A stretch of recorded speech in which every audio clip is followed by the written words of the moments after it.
የመሰለ ጥሩ መሪ ያስፈልጋል። ለሚቀጥለው ትውልድ ጥሩ ተግባር ክብሩን ጠብቆ ሙዚቃን ያስከበረ ጀግና ድምፃዊ ሙዚቃዎቹ ጥንቅቅ ያሉ ሙዚቃ ህይወት የሚለውን ዘፈን ለወላጅ አባቱ መታሰቢያ ያደረገ ግጥሞቹ የማይሞከሩ የተራቀቀ የግጥምና ዜማ ደራሲ የሙዚቃው ንጉስ የአፍሪካ የሪጌ ሙዚቃ ንጉስ ዋሽንግተን ፖስትን ጨምሮ በርካታ ሚዲያዎች በሙዚቃዎቹ ሰፊ ሽፋን ሰጥተውታል።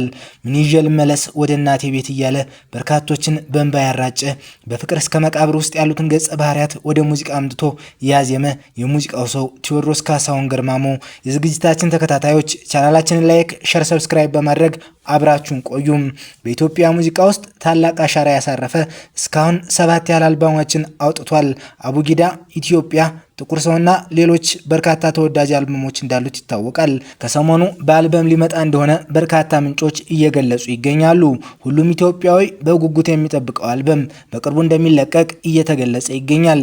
የተናፈቀው በዝምታ ውስጥ የቆየው ቴዲ አፍሮ አሁን ላይ እንደተለመደው በጠንካራ ግጥምና ዜማዎቹ ሊመጣ መሆኑ ሲሰማ ከወዲሁ ጉጉትን ፈጥሯል።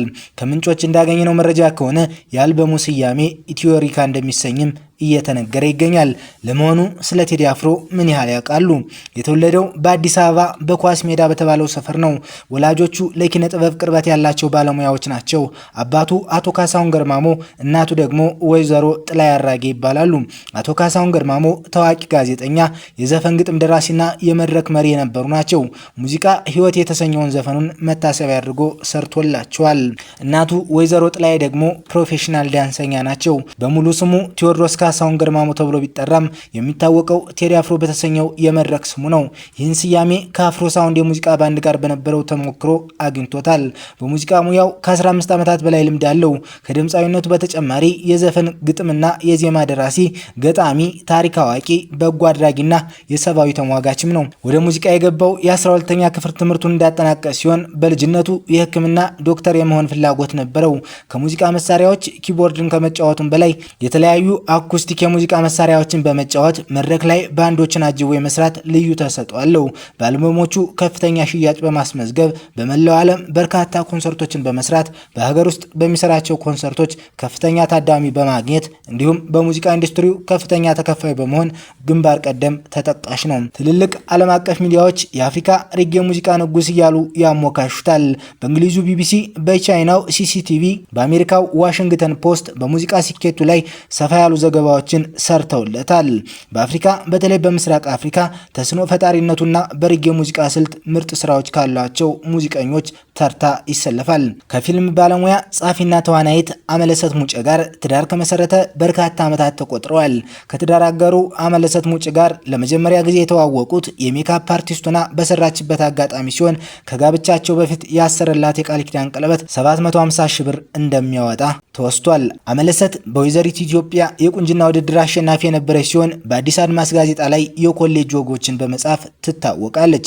ይፈልጋልና በሌሎች የአማርኛ ፊልሞች ላይ በመተወን ልምድ ያላትም ስትሆን ስለ ፍቅር የተባለ አስቂኝ የፍቅር ፊልም በመድረስና ፕሮዲውስ ያደረገችም ናት። በኒውዮርክ የፊልም አካዳሚ የተማረችው አመለሰት በአካባቢ ጥበቃ ላይ ያተኮረ ጥናታዊ ፊልም የሰራች ሲሆን በቀድሞ ፕሬዝዳንት ግርማ ወልደ ጊዮርጊስ ህይወት ላይ ያጠነጠነ ዶክመንተሪ ፊልም እየሰራች መሆኑንም በአንድ ወቅት ሲገለጽ ነበር። በሙዚቃ ስራዎቹ በተለይ በሰብአዊነትና በአንድነትና በፍቅር ዙሪያ አተኩሮ በመስራትም ልዩ ከበሬታ ያተረፈ ሲሆን ለሚሰራቸው ዘፈኖች፣ በሚጽፋቸው ድርሰቶች ከፍተኛ ምርምርና ጥናት እንደሚያደርግ ተወስቶለታል። በእያንዳንዱ የሙዚቃ አልበሙ ታሪክ ቀመስና ለታላላቅ ሰዎች መታሰቢያ በሆኑ የሙዚቃ ስራዎችም የሰራ ነው። ለአፄ ኃይለ ሥላሴ፣ ለጀማይካዊው ሪጌ ኮከብ ቦምባርሌ፣ ለታዋቂዎቹ አትሌት ኃይለ ገብረስላሴና ቀነኒሳ በቀለ፣ ለአፄ ምኒልክ ይጠቀሳሉ። ፍቅር ያሸንፋል በሚለው መርሁ ይታወቃል። ከሙዚቃው ባሻገር የግጥም መጽሐፍ ለህትመት ማብቃትም ችሏል። የሎሬት ጸጋዬ ገብረ መድኅንን የልብ አድናቂ ሲሆን የስነ ጽሁፍ ችሎታውን አስተሳሰቤን የቀየሩ ናቸው በማለት በአንድ ወቅት ምስክርነቱን ሰጥቷል። ጥቁር ሰው በሚለው አልበሙ ይህን አድናቆቱን በሚያረጋግጥ መንገድ በባለቅኔው የግጥም ንባብ በመታጀብ ምርጥ ሙዚቃ እንደሰራ ይታወቃል። በአጠቃላይ 7 አልበሞችን በካሴት፣ በሲዲ፣ በዲቪዲ እና በቪሲዲ በመስራት ለገበያ አቅርቧል። በአልበሞቹ አሳታሚነት አብረውት ከሰሩት አሳታሚዎቹ ናሆም ሪከርድስ ዋናው ተጠቃሽ ቢሆንም ከኢቫንጋዲ ፕሮዳክሽን እና ካዲካ ሪከርድስ ጋርም ያሳተማቸው አልበሞች አሉት። የመጀመሪያው አልበሙ አቡጊዳ በሚል ርዕስ 1993 ዓ.ም በናሆም ሪከርድስ የታተመ ነበር። ሁለተኛው የአልበም ስራው ደግሞ 1996 ዓ.ም ላይ በኢቫንጋዲ ፕሮዳክሽን ለገበያ የበቃው ታሪክ ተሰራ ነው። ታሪክ ተሰራ በኢትዮጵያ የ10,000 ሜትር አትሌቶች የቡድን ስራ በመማረክ በአንድ ሌሊት ተሰርቶ በማግስቱ በኤፍኤም ሬዲዮ በመለቀቅ ከፍተኛ አድናቆት ያተረፈ ነጠላ ዜማ መሆኑ ይታወቃል። 1997 ዓ.ም ላይ ሶስተኛው አልበም ያስተሰርያል በሚል ርዕስ በናሆም ሪከርድስ ለመታተም በቅቷል። ይህ አልበም በጥቂት ወራት 2 ለመታተም የበቃ ሲሆን ከሚሊዮን ቅጂዎች በላይ ተሰራጭቶ ክብረ ወሰን እንዳስመዘገበም ይገለጻል። 1998 ዓ.ም በሲት ኮሌክሽን ናሆም ቮሊዩም 14 ተብሎ በናሆም ሪከርድስ አሳታሚነት በተለያዩ ጊዜያት የሰራቸው ነጠላ ዜማዎች ተሰባስበውበት አራተኛው አልበም ለገበያ ቀርቧል። ሌላኛው ጥቁር ሰው በሚል በአዲስ ሪከርድስ አሳታሚነት ለገበያ የቀረበው አልበሙ ነው። ጥቁር ሰው የሚለው አልበሙን ለአሳታሚው አዲስ ሪከርድስ በ4.6 ሚሊዮን ብር በመሸጥ በኢትዮጵያ የሙዚቃ ኢንዱስትሪ ሪከርድ ሲሆን ይህ አልበም በመጀመሪያው እትም በቴፕ ካሴት 300,000 እንዲሁም በሲዲ 500,000 ቅጂዎችን መሸጡና ከ15 ሚሊዮን ብር በላይ ገቢ ማስገኘቱ በሙዚቃ ኢንዱስትሪው ክብረ ወሰኖቹ ነው የሚመዘገቡ ናቸው። ጥቁር ሰው ለተባለው ዘፈኑ የሙዚቃ ቪዲዮው ከ500,000 በላይ ወጪ በማድረግ ባለ ሪከርድ ነው። ጥቁር ሰው ያለውን የመጨረሻ አልበም ካወጣ 4 ዓመታት ሲሆነው ይህ አልበም ለማስመረቅ በጊዮን ሆቴል ቀርቦ የነበረው ኮንሰርት በአምባሰል አሳታሚነት ለገበያ እንደቀረበ ይታወቃል። የቢልቦርድ ሰንጠረዥ በአንደኝነት የተቆጣጠረ ኢትዮጵያ የተሰኘ አልበም አውጥቷል። ተወዶለታል። ገበያውም ደርቷል። በተለያዩ ጊዜያት በሚወጡ ነጠላ ዜማዎች ስኬቱም ይታወቃል።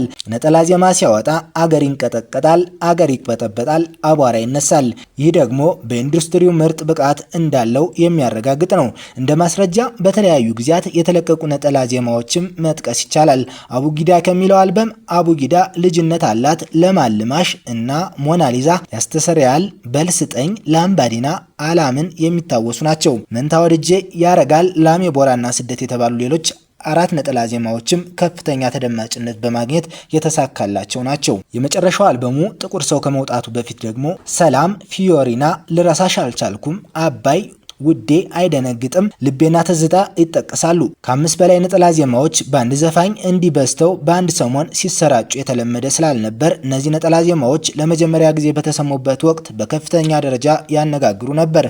70 ደረጃና ኮርኩማ አፍሪካ ደግሞ እጅግ በጣም የተሳካላቸው ነጠላ ዜማዎች እንደሆኑ ይታወቃል። በመኪና ሰው ገጭቶ በመግደል ክስ ፍርድ ቤት ቀርቦ ጥፋተኛ ሆኖ በመገኘቱ የ6 ዓመት እስራትና የ18,000 ብር ቅጣት ተላልፎበት ነበር። ይግባኝ ተጠይቆ ወደ 2 ዓመት ወርዶለታል። በወንጀሉ ተጠርጥሮ በቁጥጥር ስር ከዋለበት ጊዜ አንስቶ በፍርድ ውሳኔ እስር ቤት እስከገባበት ድረስ 482 ቀናትን ካሳለፈ በኋላ በአመክሮ ሊፈታ ችሏል። በማህበራዊ ሚዲያዎች ከኢትዮጵያ ዝነኛ ሙዚቀኞች የሚስተካከለው የለም። በፌስቡክ ከ1 ሚሊዮን በላይ ወዳጆች አሉት። በትዊተር ገጹ ከ3000 በላይ ተከታዮችን አፍርቷል። በዩቲዩብ የተጫኑ ከ145,000 በላይ የሙዚቃ ቪዲዮዎችና ተያያዥ መረጃዎች አሉት። አንዳንድ የዩቲዩብ ቪዲዮዎች ከሚሊዮን በላይ ተመልካች ያገኙ ሲሆን ብዙዎች የሙዚቃ ቪዲዮዎች፣ የኮንሰርት ትዕይንት፣ ቃለ ምልልሶችና ሌሎች ጉዳዮች በዩቲዩብ በአማካኝ ከ10 እስከ 100 ሺህ ተመልካች ጎበኛቸዋል። በአድናቂዎቹ አማካኝነት በስሙ በስራዎቹና ሌሎች በሚሰጡት ልዩ ልዩ ማዕረጎች የተከፈቱ በርካታ የፌስቡክ ገጾችም ይገኛሉ። 1991 ዓ.ም ከያሬድ ሙዚቃ ትምህርት ቤት ከወጡ ሙዚቀኞች ጋር ላስታስ ባንድን አብሮ መስርቷል። ባንዱንም በበላይነት በመቆጣጠርና በመምራትም ትልቅ ድርሻና ኃላፊነት ነበረው። ከላስታስ በኋላ አቡጊዳ ባንድን ማናጀሩ ከነበረው ታዋቂው አዲስ ገሰሰ በታዋቂው ዳሎድ ባንድ ጋር ከሰሩ ሙዚቀኞች በመቀናጀት ሊመሰረት ችሏል። በዋናነት ተቀማጭነታቸውን አሜሪካ የሆኑ ከ5 እስከ 7 ሙዚቀኞችን በአባልነት ያሰባሰበው አቡጊዳ ጋር በኢትዮጵያ፣ በሰሜን አሜሪካ፣ በአውሮፓና በተለያዩ የዓለም ክፍሎች በርካታ ኮንሰርቶች በመስራትም ከፍተኛ ልምድ አለው። በባንዱ የሚሰሩት ሙዚቀኞች ዓለም አቀፍ ደረጃ ባላቸው የሪጌ ሙዚቃ ባንዶች ከአንጋፋ ኢትዮጵያውያን ሙዚቀኞች ጋር በመስራት ከፍተኛ ልምድ ያላቸው ናቸው። የመጀመሪያው ኮንሰርትን የሰራው በ2003 እንደ አውሮፓውያን አቆጣጠር በድርቅ ለተጎዱ ወገኖች ገቢ ማሰባሰቢያ በመስቀል አደባባይ በተዘጋጀበት ወቅት ነበር። በ2005 ዓ.ም የቦብ የቦምባርዴ 60ኛ ዓመት የልደት መታሰቢያ ዓለም አቀፍ ደረጃ ያለውን ኮንሰርት በተዘጋጀበት ወቅት ላይ የተሳተፈው የዝግጅቱን መክፈቻ ሙዚቃዎች በማቅረብ ነበር። ከሀገር ውጭ በመላው ዓለም በአፍሪካ፣ በአውሮፓ፣ በሰሜን አሜሪካ፣ በአውስትራሊያ እና በመካከለኛው ምስራቅ በመዘዋወር በ40 ትልልቅ ከተሞች ኮንሰርቶችን አቅርቧል። በተለይ በ2006 እንደ አውሮፓውያን አቆጣጠር ላይ ለ10 ወራት በቆየና ወደ ሀገር ቤት በሚል ስያሜ የኮንሰርት ዝግጅት የዓለም ከተሞች መካከል ይገለጻል። በ2009 ከእስር ከተፈታ በኋላ ለመጀመሪያ ጊዜ በአዲስ አበባ ስቴዲየም በተዘጋጀ ኮንሰርት ሙዚቃዎቹን ሲያቀርብ ከ60 ሺህ በላይ ታዳሚዎች አግኝቷል። በዓለም አቀፍ ደረጃ በሚያቀርባቸው የሙዚቃ ዝግጅቶች በአማካኝ እስከ $15,000 እንደሚከፈለውም መረጃዎች ያመላክታሉ። የኔዘርላንድ ኩባያ ሄኒከን ከሚያስተዳድረው በደሌ ቢራ ጋር በመሆን በመላ ሀገሪቱ በመዘዋወር የፍቅር ጉዞ በሚል ርዕስ ለሚያቀርባቸው ኮንሰርቶች 25 ሚሊዮን ብር ተመድቦ ሊሰራ ነበር።